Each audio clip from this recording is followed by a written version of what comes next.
Wave 5 for Mario Kart 8 Deluxe's Booster Pass just released the other day, giving us 8 brand new tracks to race on, and also tracks coming from previous titles. But with that said, every single wave we've been ranking these tracks and seeing which ones were the best in each wave, ultimately ranking every single track at the end of this whole thing. But right now, we are ranking the 8 tracks within the latest wave from Mario Kart 8 Deluxe, Wave 5. So of course, this is based on my opinion and how I feel about these tracks. A lot of you are going to disagree with my choices, and that's completely okay. Just let me know why you disagree, and I'll give you the reasoning why I chose what I chose. And also, just because I put some tracks lower doesn't mean I don't like these tracks, because ultimately, I thought this wave was a really good wave for Mario Kart, and I was really excited to see these tracks and play on them. But of course, everything goes into my picks, from the music, from the track design, and just overall how much fun that I had with each track. But thank you so much for tuning in. You guys have reached the goal of getting 15% of you subscribed, absolutely blew past that 15% mark,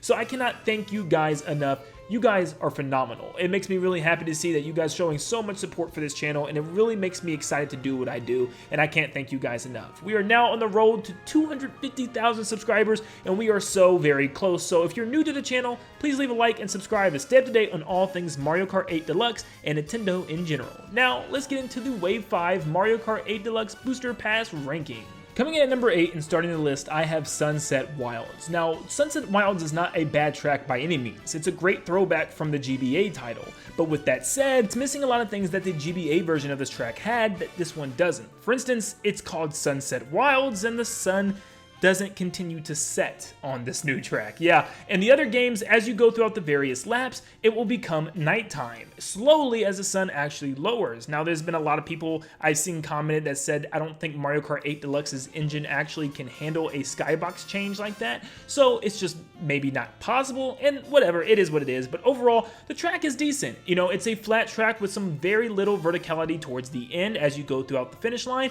but overall, it's a very basic track. It's still pretty to look at, and the music is very catchy, and watching the Shy Guys dance around is always a good touch. But by any means, it is not a terrible track, it's just not the greatest amongst all the other good ones within this wave. Coming in at number 7, we have Daisy's Cruiser. Daisy Cruiser is a really good track from Double Dash, and I always remember loving this track, but for some reason, seeing it in today's standards really didn't resonate a lot with me. It's still really good, don't get me wrong, and it's just a very satisfying drive around this ship, but at the same time, there's not a lot to it. There's only like 2 branching paths that lead directly into the same one, into a center pool area, but overall, it's very simple and over extremely quick, and I don't remember it ever being this fast, and I wasn't even playing it in 200cc when I first tried it. It's just a very small track, and that's completely fine, but I don't know, it didn't stick with me the way it did in the past, and yes, it has that nostalgia point, but I can't base it off of nostalgia alone. It just needs a little bit more to be higher on this list. Athens Dash is one of my favorite tour tracks, and that tells you a lot because there's a lot of them, and there's still more coming. But there is a big issue with this track that I'm not a big fan of. Only on 150cc, it still is kind of hard to stay on the track. It's easy to jump off of a ramp and not know where you're going. Of course, the track just came out, and for a lot of us, like myself, who haven't played it in tour, we're kind of blind to this thing and trying to learn it. But it is very confusing. I played it about 10 to 15 times already, and I still continue to run into the same wall entering that Coliseum part. And there's other jumps like this too. There's lots of big hills where you just can't see over it, and you'll smack into the wall. Another big problem is maybe because PD Piranha has a big head, but also it's just too many blind turns. In 200cc, it is an absolute disaster because there's pillars everywhere, quick turns. I mean, you're seriously going to be holding the brake the entire race. It just doesn't do a great job as to leading the players as to where to go. And while racing this track, you really have to play with just pure memory of the track and remember what turns where and start your drift before you even hit some of the ramps. I don't know, I wasn't a big fan of these sharp turns, but it definitely is a beautiful track, and I love how it looks compared to the other city tracks that simply just takes you on a lined road through a town or through a village. Number 5, we have Moonview Highway. Now, I was a huge fan of Moonview Highway back on the Wii. I thought it was one of the coolest tracks ever because back then we didn't have city tracks, you know? We didn't have tour tracks based off of real world locations. This was one of the few city tracks that we've had, that and like Mushroom Bridge from back in the day. But for Mario Kart Wii, Wii, we had Moonview Highway, which was an awesome track filled with cars in each lane, which really tested your driving at this nighttime track. But for some reason in Mario Kart Tour, it really just didn't feel all that special to me. It's still a really fun track and I'm glad that it's back, but I didn't expect this one to come back from Wii, considering the fact that we have so many city tracks already.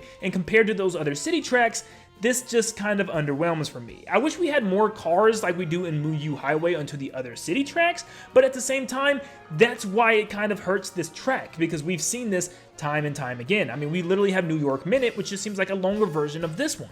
So at the end of the day, this is a really good track. I love the high speed with all the cars, especially on 200cc. It's an absolute rush, and it can be a difficult track in the greatest of ways. It just definitely feels repetitive since we've been getting nothing but tour tracks within this Mario Kart 8 Deluxe Booster Pass, which ultimately hurts this great track from Mario Kart Wii. Number 4, I chose LA Labs. Once again, this wave has some really good city tracks, and finally a break from the stale versions that I think we've been getting in the other waves. These felt fresh and fun. LA Labs has a really nice road that winds in between buildings and alleyways really nicely, and I love that. There's lots of under bridge ways. You can go to the beach for a section, and even an oil field. Now, I saw a lot of complaints of people saying that the oil field is just this weird colored brown everywhere, and it doesn't look great, but of course, I'm not gonna just solely judge this track on the looks, because let's face it, the tracks in the Booster Pass don't look that well.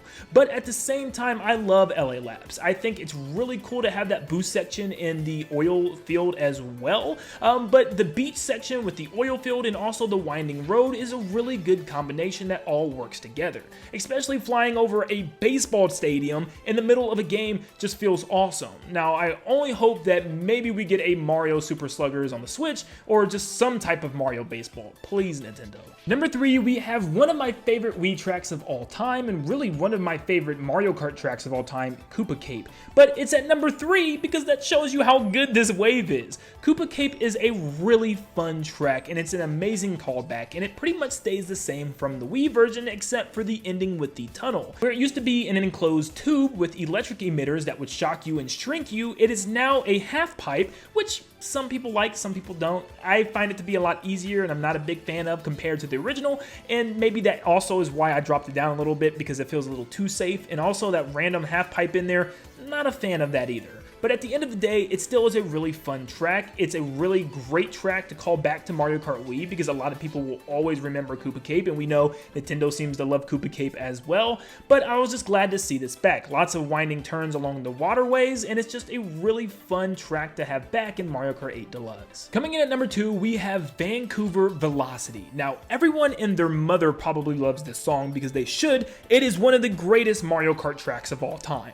I love this remake, for one, and let's just talk about the stage now. I'm sorry, I'm gonna go on and on and on. But this track is beautiful. It represents Vancouver perfectly. It's kind of got that winter snow theme. You're going through this alpine forest on this wooden boardwalk with these torches lighting the way throughout the night sky. It is beautiful. Not to mention, you actually go into a hockey rink and get to skate around it twice, going in 2 different tunnels. It is an absolutely gorgeous track, and it feels a lot different than most of the city tracks that we've gotten already, once again because it incorporates different elements instead of just flying through a city. You also have this really cool park that you can take a mushroom shortcut through the trees, and it's just awesome. I love everything about this track. Yes, I might be a little biased because of the theme, because it is so good, but yes, I love Vancouver Velocity, and it shows that we can have some really good tour city tracks in this game. And number 1, we have Squeaky Clean Sprint as the best track in Wave 5.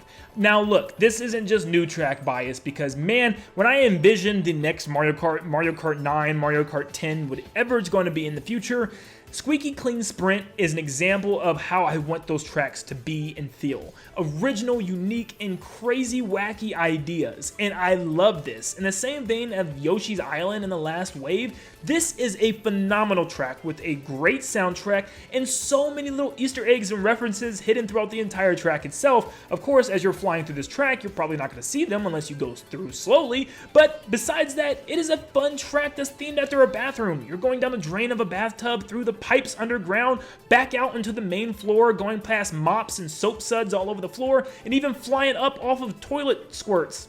sure. And then you're going to the top or the bottom of a table. There's multiple different shortcuts by the finish line that you can take, like 3 or 4 alternate paths. There's so much here. I love Squeaky Clean Sprint, and it shows that Nintendo can make some really great brand new Nitro tracks, and Nintendo has some really good ideas still in the tank that they could even incorporate into future Mario Karts. This is what I want to see with new tracks, something original, something wacky and off the wall. Now remember when we got that data mine of a bathroom themed Mario Kart track and how crazy it sounded and all the potential that they could have done with it? They did all of that and more. So I am so happy with Squeaky Clean Sprint, and I want to see more tracks like this, maybe within the future of Mario Kart, within the next Mario Kart or something, because we're pretty much done now.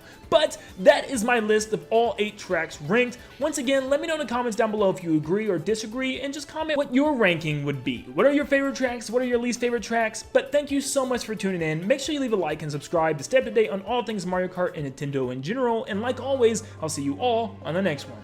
See you guys.